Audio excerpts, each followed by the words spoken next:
مولانا صاحب، عمرے پہ جانے کے بعد اگر کسی طرح کی کوئی عمل رہ جاتا ہے تو اس کا کفارہ یعنی قربانی کرانا پڑتی ہے. یہ قربانی کے لیے ہم کس کو یہ اس کا گوشت دے سکتے ہیں؟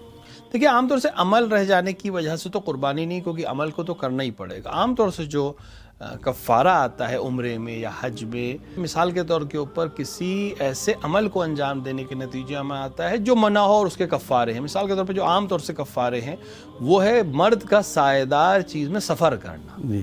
جیسے کہ عام طور سے پہلے لوگ پیدل جاتے تھے یا سواری سے جاتے تھے، لیکن اب بسز ہیں یا کارز ہیں، تو اب وہاں اویلیبل نہیں ہوتی، یعنی حکومت کی طرف سے وہاں ایسا کوئی انتظام نہیں ہے کہ انسان مثال کے طور پہ مدینے سے جب مکے جا رہا ہے احرام باندھ کے، یا جوفے سے مکے کی طرف جا رہا ہے احرام باندھ کے، تو اس کو کھلی گاڑی میں جانا چاہیے. مرد کو، خاتون کے لیے کوئی مسئلہ نہیں ہے، مرد کو کھلی گاڑی میں جانا چاہیے، یعنی سایہ دار چیز میں سفر نہیں کر سکتا. جی.